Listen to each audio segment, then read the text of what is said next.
श्री सच्चिदानंद सद्गुरु साईनाथ महाराज की जय।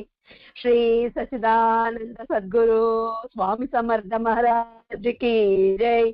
गुरुदेव दत्त सद्गुरु शिरडी साईनाथரின் சந்நிதியில் ஆச்சாரியா ஸ்ரீ எக்கிராலா பரத்வாஜா மாஸ்டர் அவர்களின் ஆசிகளுடன் பரிபூர்ணமான ஆசிகளுடன் இன்று சுவாமி சமர்தா அவர்களின் சத்சங்கம் நடந்து கொண்டிருக்கிறது.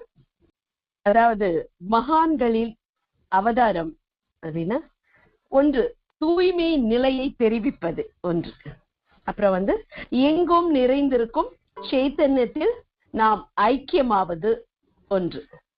மகான்களின் அவதரிப்பு எதற்கு என்றால் தூய்மை நிலையை தெரியப்படுத்துவது, அதாவது ஞானத்தை வெளிக்கொண்டுவதற்காக. எங்கும் இருக்கும் சைத்தன்யத்தோடு சர்வஜத்துவம் சர்வ வியாபகத்துவம் இருப்பதுதான். இவை இரண்டும் தெரியும் பொழுது மனிதனாகட்டும் பக்தராகட்டும் இந்த கஷ்டம் நஷ்டம் ஆபத்து தீர்ப்பவர் ஒருவர் இருக்கிறார் என்ற தன்னம்பிக்கை வரும். அதன் மூலமாக ஞானத்திற்கு அருகில் இருப்பார். அதனாலே மகான்கள் மகிமைகள் மட்டும் செய்ய மாட்டாங்க, அவங்க லீலைகள் தான் செய்வாங்க. தெரிந்தும் தெரியாமலும் இருக்கும் ஞானத்தை, நம்முள் இருக்கும் ஞானத்தை வெளிக்கொண்டு வருவார்கள். அதாவது ஞானம்னா எது ஞானம்? நம்முடைய கோரிக்கைகள் நிறைவேற்றுவதன் மூலமாக ஒன்று. பகவானை சரணடைந்தால் உனக்கு எதை பற்றியும் கவலை வேண்டியதே இல்லைங்க. அவரை சரணடைஞ்சிட்டோம்னா அவருடைய பாதங்களை மிக கட்டியாக பிடிச்சுக்கணும். எப்பொழுதும் அவர் பாதங்களை பிடித்து கொண்டிருப்பவனுக்கு பயம் என்பதே கிடையாதுங்க. அதை பற்றி எதை பற்றியும் கவலை தேவையில்லைங்க. அப்படி கதியற்றவர்களுக்கு கடவுள்தான் கதி, கடவுளை கண்கண்ட தெய்வம். இப்படி பெரியவர்கள் சொன்னது போலவே அந்த வார்த்தையின் பொருளை மகான்கள் நமக்கு அனுபவபூர்வமாக தெரிவிக்கிறாருங்க. அதை நீங்க இங்க கவனிக்கணும். அவர்கள் மகிமகன் செய்வதில்லை, அவர்கள் லீலைகள் செய்கிறார்கள்.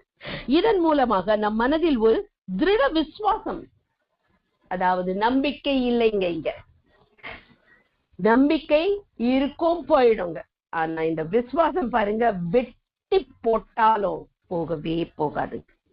விசுவாசம் ஏற்படுகிறது. ஏது?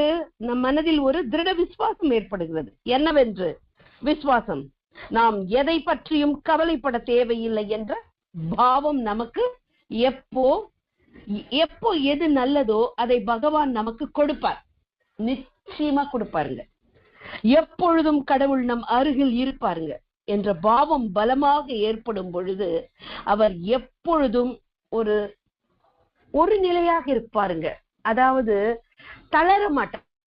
இங்க ஸ்தித பிரஜத்துவம்னு ஒண்ணு சொல்றாங்க, அதை எனக்கு தமிழ்ல இப்படிதான் சொல்ல தெரியும். அவங்க எந்த விஷயத்துக்கும் தளர மாட்டாங்க. தளர்ன மாதிரி இருப்பாங்க, ஆனா தளரவே மாட்டாங்க. ஒரு நிமிஷம் அப்படி இருக்கும், பட் ஆனா இருக்கிறார், என் தெய்வம் என்னோடு இருக்கிறார், நான் நம்பிய கடவுள் என்னை ஒரு நாளும் கைவிட மாட்டார் என்ற அந்த உறுதி அவரோடு இருக்குமுங்க. அதாவது பகவானின் உத்தேசம் என்னவென்றால் ஒவ்வொருவரும் அந்த பாவத்துக்குள் போனங்க. இப்படி இந்த விசுவாசம் நமக்கு கூட எப்போ நம்ம கடவுள் இருக்கிறார், நமக்கு திக்கு அவர்தான். மனிதர்கள் எல்லாம் சும்மா பேசுவாங்கங்க, ஆஹா ஓஹோன்னு வாயில சொல்லுவாங்கங்க, ஆனா ஒன்னும் செய்ய மாட்டாங்க. இவ்வளவுண்டு செய்யறதுக்குள்ளேயே நான் செஞ்சேன்னு நெஞ்ச அடிச்சுக்கிறதுலயே வாழ்க்கை போயிடுமுங்க. ஆனா கடவுள் ஒரு நாளும் நான் செஞ்சேன்னு சொல்ல மாட்டாருங்க. அவரை நாம நினைச்சுக்க மாட்டாங்க. எவனோ ஒரு டம்ளர் தண்ணி கொடுத்தா ஞாபகம் வச்சுக்குவோம், ஆனா அவர் செஞ்ச நல்லத அந்த வேலை முடிஞ்சிடவுடனே நம்ம நிறைய பேர் மறந்து விடுவோமுங்க.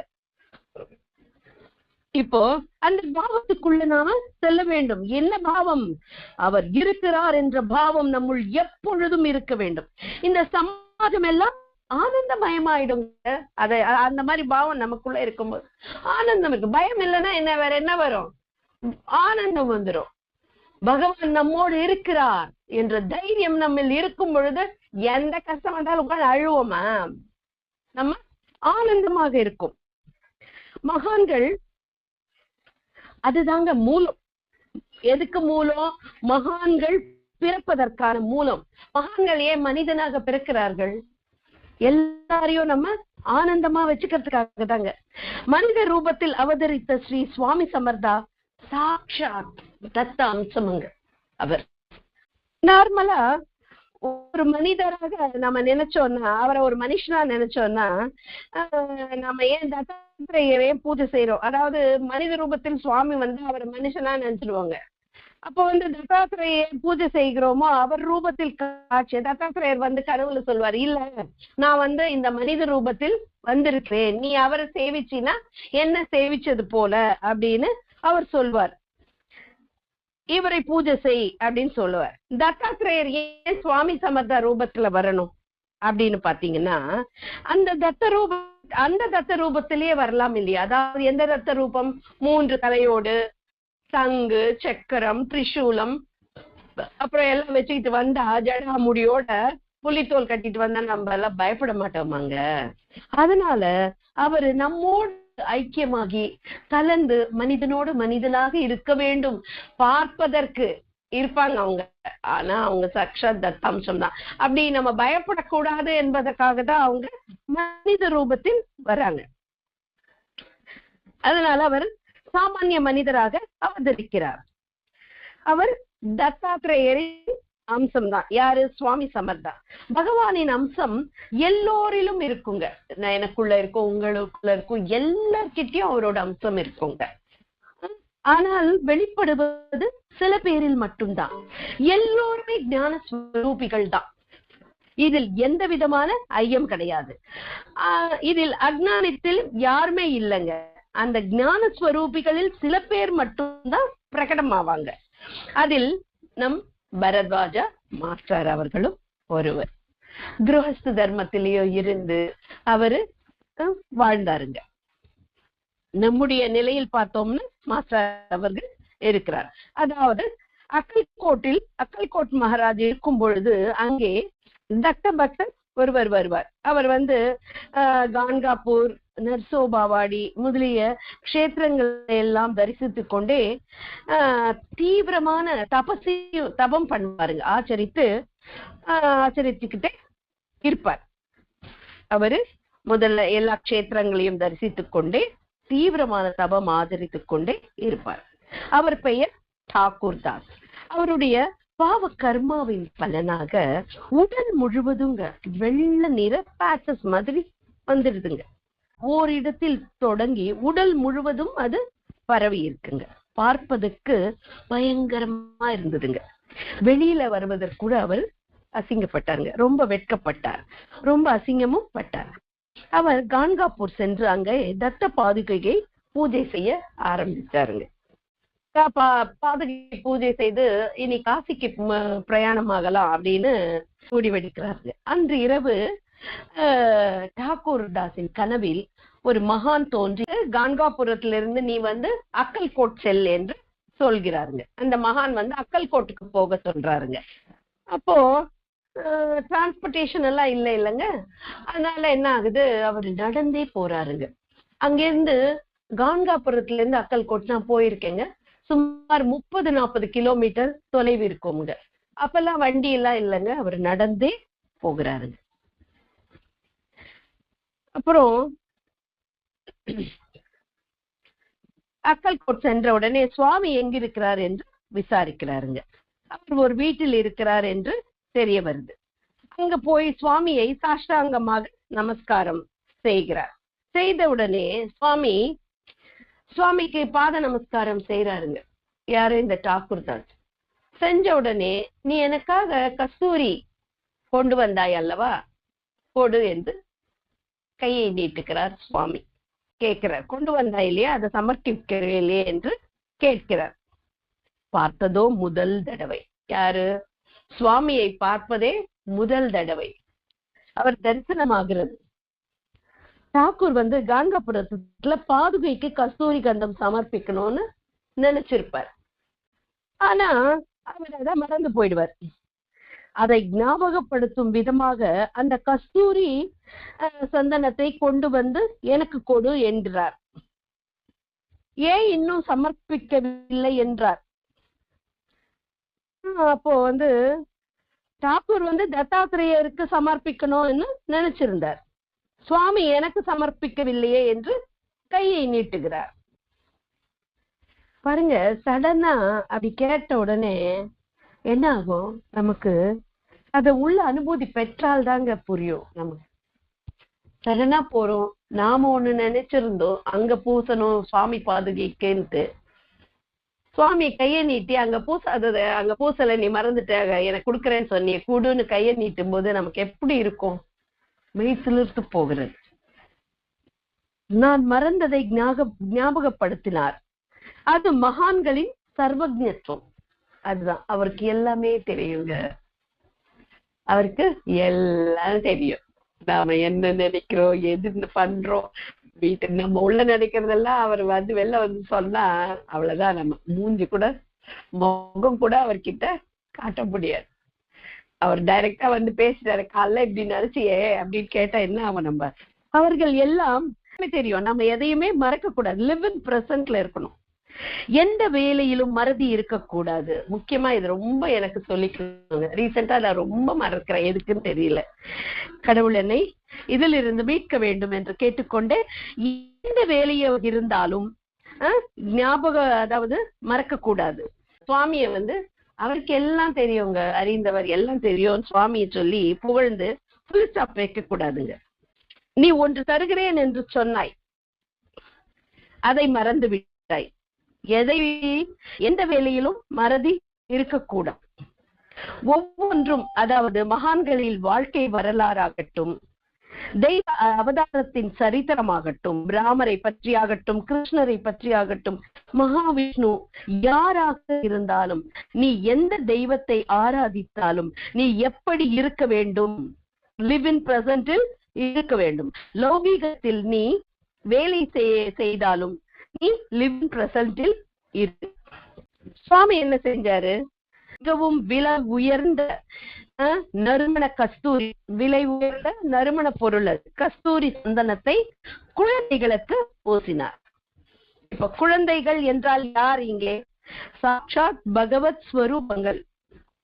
சுவாமி அவருக்கு பூசினாலும், அவர்களுக்கு பூசினாலும் கடவுளுக்கு பூசியதை போல் என்று அர்த்தம். இப்போ அவர் யாருக்கு பூசினார்? குழந்தைகளுக்கு பூசினார். குழந்தைகளுக்கு பூசினாலும் அது எனக்கு பூசியது போலேதான். இதைதான் சாரதா மாதா சொல்வாங்க, குருஹஸ்து வீட்டில் எல்லோரையும் சம திருஷ்டியோடு நேசிக்க வேண்டும். எல்லோரையும் நேசித்தால் நீ என்னை நேசித்தது போல்தான். ஒன்றாக ஒரே பாவத்தில் சமபாவத்தில் நேசிக்க வேண்டும் என்று சொன்னார். சத்ருவானாலும், இங்கு கவனிக்க வேண்டும், சத்ருவானாலும் தோழனாலும் எல்லோரையும் சமமாக நேசிக்க வேண்டும். இப்போ ஒரு இடத்துக்கு போறோம், சின்ன தவறு நடக்கிறது, அப்ப நமக்கு எல்லாம் தெரிஞ்சிருச்சு, அவங்களுக்கு தெரியல, அவங்க தெரிஞ்சுப்பாங்க. எல்லோரையும் சமமாக பார்க்க வேண்டும், சமமாக நேசிக்க வேண்டும். அந்த குழந்தைகள் எல்லோரும் தத்து ரூபங்களே. மறுநாள் சுவாமி என்ன பண்றாரு? டாக்கூர் தாஸ் மேல சிறு எரிந்த விறகு துண்டை அவர் மேல் வீசுவார். சுவாமி டாக்கூர் தாஸ் மேல சின்னது பாதி எரிந்த விறகு துண்டை அவர் மேல் வீசுவார். அதை பிரசாதமாக எடுத்துக்கொண்டு, அதை என்ன பண்றாரு, அதாவது வீசுன உடனே அதை பிரசாதமாக எடுத்துக்கொண்டு பொடி செய்து அதில் கான்காபுரத்தில் இருந்து கொண்டு வந்த விபூதியை கலந்து உடல் முழுவதும் பூசிக்கொண்டார். எப்படிப்பட்ட ஞானம் இருக்க வேண்டும்? அதை செய்யணும்னா எவ்வளவு ஞானம் இருக்க வேண்டும், அவருக்கு எவ்வளவு சம்ஸ்கார பலம் இல்லையா? நமக்கு கொடுத்திருந்தா என்ன பண்ணுவோம்? நான் இருந்தா என்ன பண்ணுவேன், இது ஏதோ தூக்கி போட்டிருக்காரு, இது எதுக்கு போட்டாருன்னு தெரியலையே, இது என்ன பைத்தியக்காரத்தனம் என்று நினைத்து பக்கத்தில் வைத்திருப்போம்.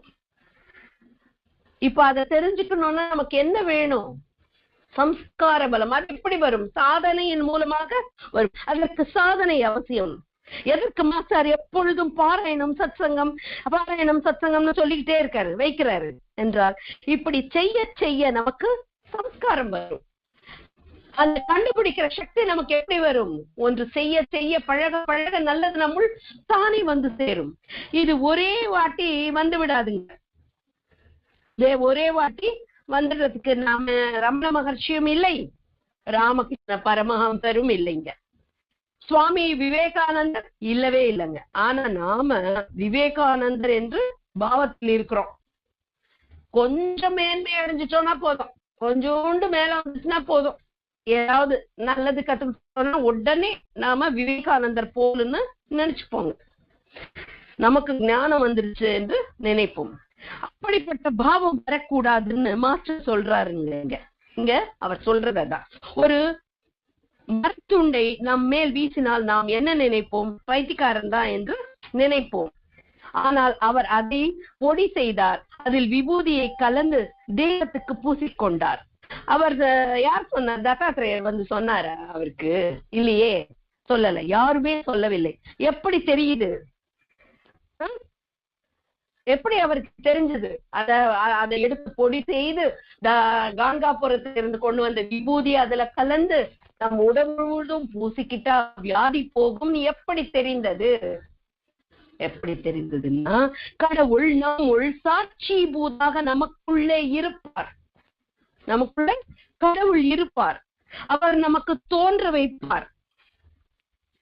ஒவ்வொன்றும் அவர் சங்கல்பத்தினால்தான் நடக்கிறது. அவர் நமக்கு இத பூசிக்கொண்டு நமக்கு தோன்ற வைப்பார்.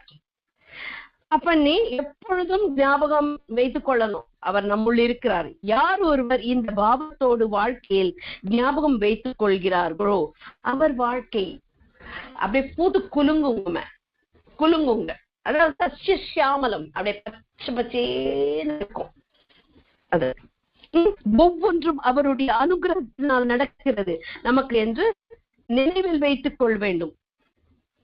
நமக்கு தெரிகிற விஷயங்கள் எல்லாமே அவர் மூலமாக, இல்ல ஒரு புத்தகத்தின் மூலமாக, ஒரு மனிதனின் மூலமாக ஒரு நல்ல விஷயம் நமக்கு தெரியுதுன்னா, ஒரு அந்த நேரத்துக்கு நமக்கு தெரியுதுன்னா அவருடைய சங்கல்பம் தாங்க. ஒரு கஷ்டம் வருது, இந்த நேரத்துல என்ன செய்யணும்னு யோசிச்சுட்டு இருப்போம். அப்போ ஒரு புத்தகம் எடுப்போம், அந்த புக்ல வரும் இதுதான், ஏதோ ஒரு பேஜ் எடுப்போம், அது கரெக்டா அதுக்குள்ள ஆன்சரா இருக்கும். அப்ப யார் சொல்றாத? கடவுளின் சங்கல்பத்தினால் மட்டும்தான் நமக்கு அந்த நேரத்தில் நம் கண்ணுக்கு தெரியும். அப்போ அவர் அந்த மனுஷன் எப்படி இருப்பாரு? தைரியமா இருப்பாரு, எதுக்குமே பயப்பட மாட்டார். எது? கடவுள் இருக்கிறார் நம்முள், சாட்சிபூதமாக நம்முள் இருக்கிறார். நமக்கு எந்த கஷ்டம் வந்தாலும் அவர் வந்து நம்மளை காப்பாற்றுவார் என்ற எண்ணம் பலமாக இருப்பவனிடம் பயம் இருக்காதுங்க. அவன் பயப்படவே மாட்டான். டோன்ட் கேர், எனக்கு என்ன சம்பந்தம், அவரெல்லாம் பார்ப்பார். நிர்பயத்துவம், பயமற்றது, நிர்பயத்துவம் வந்து விடுங்க. அந்த அலர்ட்னஸ் இருக்கணும். அந்த அலர்ட்னஸ் இருந்தாதான், இருந்ததினாலே அவருக்கு ஸ்கின் டிசீஸ்ன்னு சொல்லலைங்க. அவர் சுவாமி கிட்ட போகணும்னு கேட்கவே இல்லைங்க. ஆனா சம்ஸ்கார பலம், அந்த சம்ஸ்கார பலம் அவரை உன்னத நிலைக்கு கொண்டு சென்று, மேலே ஸ்கின் டிசீஸ் போயிடுச்சு, மேல இந்த ஸ்கின் டிசீஸ் எல்லாம் போயிடுச்சு, ஒயிட் பேட்சஸ் போயிடுச்சு, ஆனால் உள்ளே இருக்கும் தூய்மை அப்படியே இருக்குங்க. அந்த பேச்சஸ் அவர் என்ன தத்தாத்திரேயர் போகணும்னு கேட்டாரு, ஒண்ணுமே கேட்கல, எல்லாம் போயிடுச்சு, உடம்பெல்லாம் கிளீனா ஆயிடுச்சு. ஆனா உள்ளிருக்கும் அந்த ஹிருதயத்தில் இருக்கும் தூய்மை அப்படியே இருக்குங்க. அந்த தூய்மையை ஒருநிலைப்படுத்ததா மகான்களின் உத்தேசம். அதாங்க ஒவ்வொரு மகான்களின் வாழ்க்கை பாருங்க. அவர்கள் தவிப்பில்லா மனிதர்கள் உத்தரிக்கப்பட வேண்டும். அவங்க எதுக்காக தவிக்கிறாங்க? பணம் வேணும், காசு வேணும்னு. உண்மையான மகான் எதுவும் கேட்க மாட்டாரு. தவிக்கிறாங்களா? நாமெல்லாம் உத்தரிக்கப்பட வேண்டும். மாஸ்டர் அவர்கள் எதுக்காக துடிச்சு போனார்? நாமெல்லாம் மேன்மை அடைய வேண்டும், சத்சங்கம் கேட்கணும், பாராயணம் செய்யணும், நாம சம்ஸ்கரித்து கொள்ளணும்னு அவரு தவிச்சு போனாருங்க. மனித நேயத்திற்காக தான் மகான்கள் தவிப்பாங்க.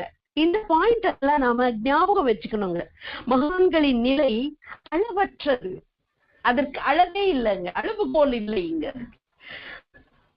எல்லையற்ற அன்பு, கருணையின் கடலுங்க அங்க. நம்ம இவ்வளவு ஒரு சொட்டு தண்ணி குடிச்சோம், அப்பா நாம இதை கொடுத்துட்டோம், இதை கொடுத்துட்டோம், இதை கொடுத்தேன், நான் கொடுத்தேன்னு சொல்லிக்கவே சரியா.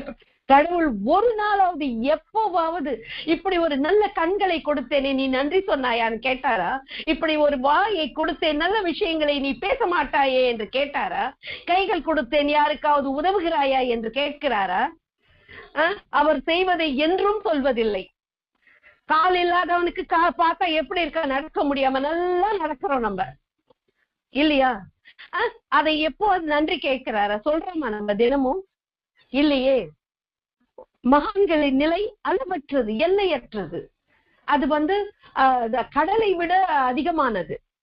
ஞானம் நம்முள் இருக்க வேண்டும் என்ற ஞானம் நம்முள் இருக்க வேண்டும். அதனால் ஆசிரியத்தவருக்கு அவர் ஆபத் பாந்தவர் என்பார்.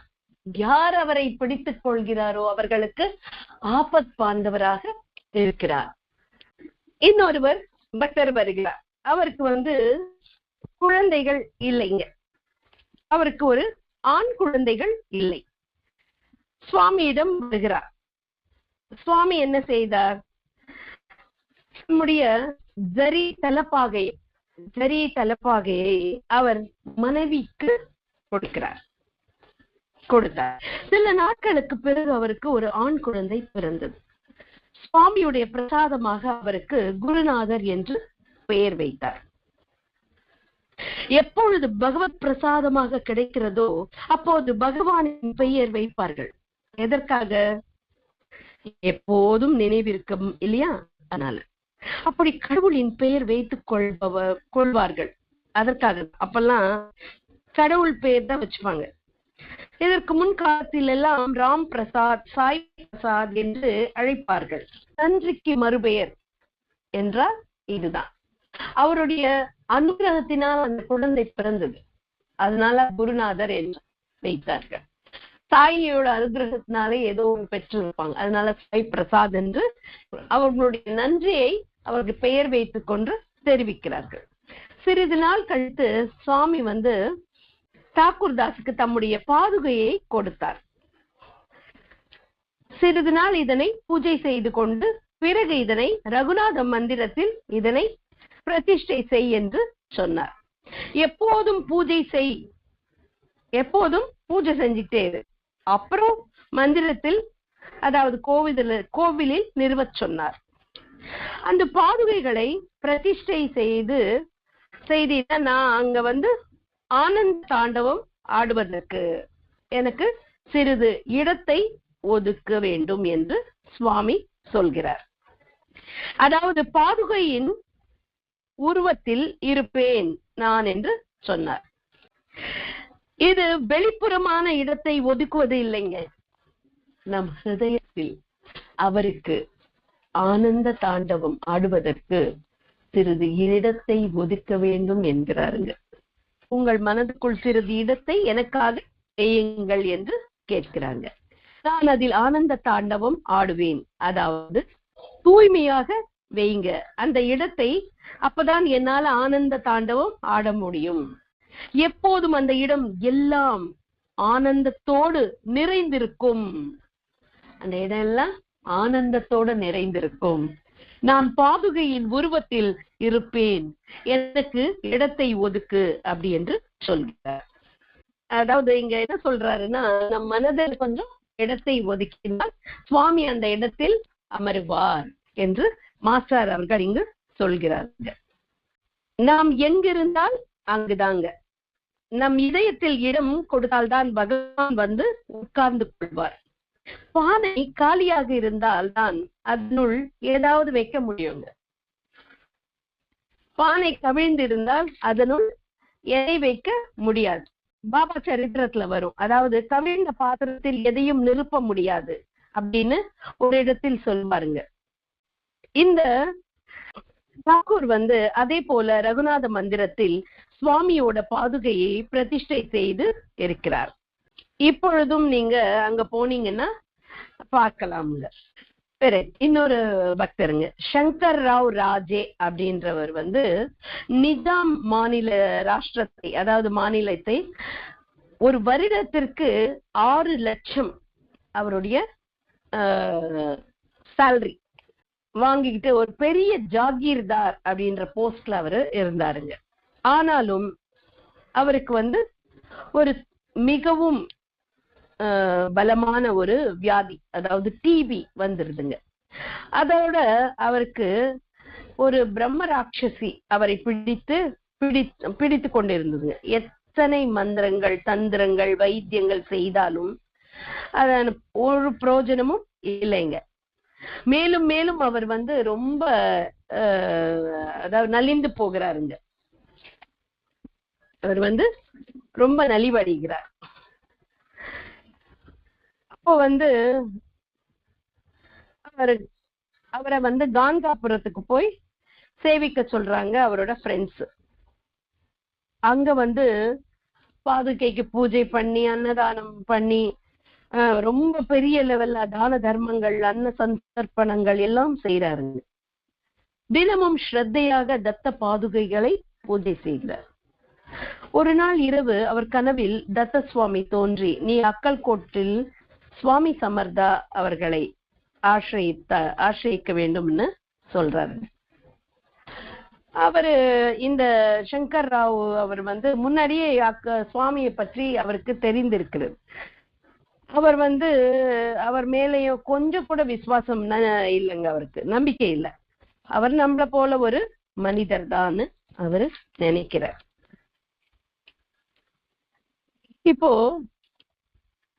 ஒரு மகானை நாம எப்படி மகான்னு கண்டுபிடிக்க முடியும்?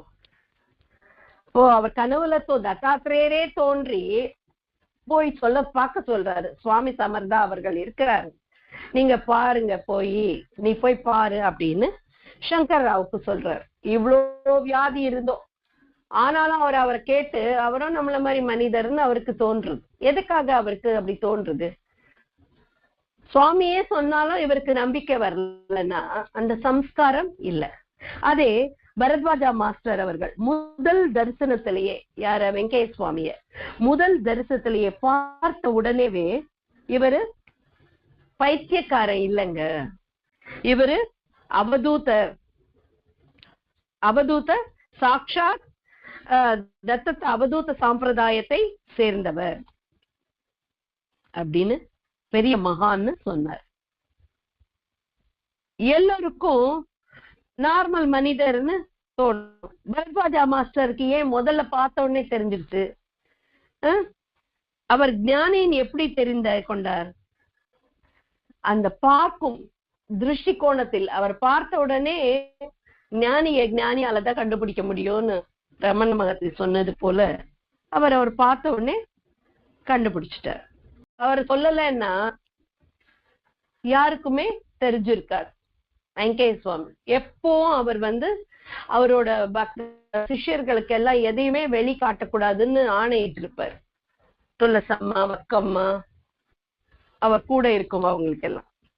மாஸ்டர் அவர்கள் தான் சிறு சிறு புஸ்தகங்களாக அவர் பெயரில் வெங்கைய சுவாமியோட லீலைகளை எல்லாம் எழுதி, இவர் அவதூத சாம்பிரதாயத்தை செய்த பெரிய மகான், இவரை தரிசியுங்கள் சொல்லி சின்ன புக்கு வெளியிட்டார்.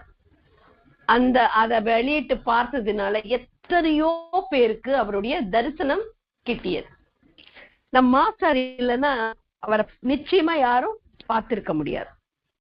மகான்களின் நிலை, மகான்களின் ஞானம் அவருள் அனுபூதி பெற்றதனால், அதனால வெங்கைய சுவாமி என்று டிக்ளேர் செஞ்சுட்டாரு நம்மோட மாஸ்டர். அதான் மகான்களின் நிலை மகான்களுக்கு தான் தெரியும்ன்ற அர்த்தம். மாஸ்டர் அவர்களினால் தான் மட்டும்தான் எத்தனையோ பேருக்கு அவருடைய தரிசனம் லைவா பார்த்தாங்க. இப்போ இவருக்கு தெரியல சுவாமி சமர்தா தான் தத்தாத்திரேயர், அவர் உண்மையான ஒரு மகான் இவரு கண்டுபிடிக்கல. மறுநாளும் தத்தாத்திரேய சுவாமி கனவில் தோன்றி, நீ போய் அவரை தரிசிக்க வேண்டும் அப்படின்னு ஆணையிடுகிறார். அவர் சுவாமியிடம் செல்கிறார். ஒரு வீட்டில் சுவாமி இருக்கிறார். அங்கு சென்றவுடன் அக்கல்கோட்டுக்கு சென்றோன்னு அவர் சுவாமி ஒரு வீட்டுல இருக்கிறார்.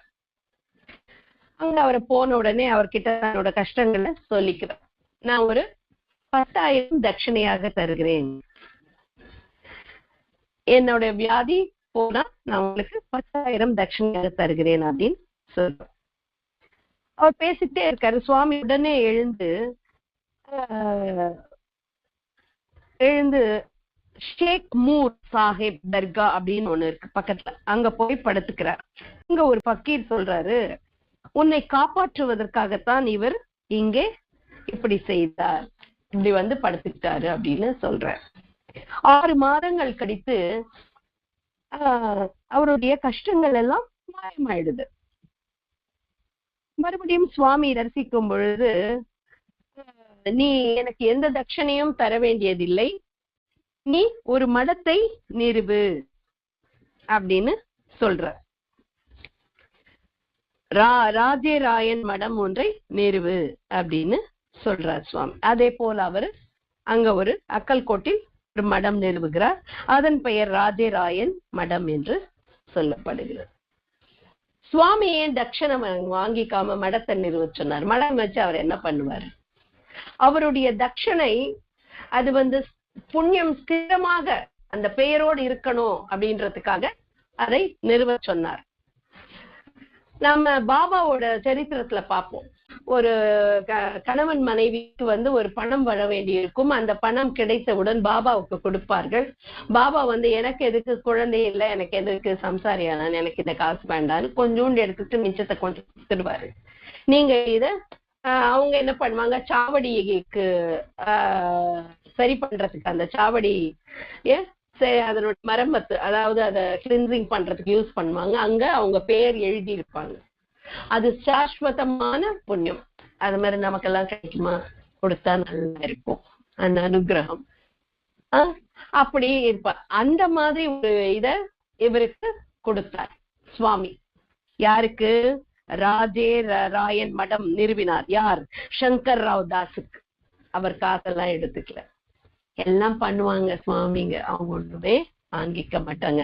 நம்மளுடைய அன்பு, நம்மளுடைய தவிப்பு, நம்மளுடைய தூய்மை, மன தூய்மை, நம்மளுடைய விசுவாசம், நம்மளுடைய நற்செயல், இதுதான் அவங்களுக்கு தட்சணை. நம்ம கொடுக்கிற காசு இல்லை.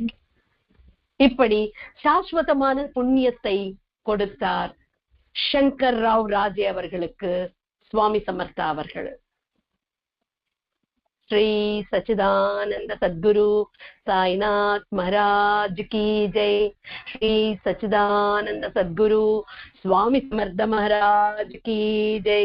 श्री सच्चिदानंद सद्गुरु भरद्वाज महाराज की जय। गुरुदेव दत्त।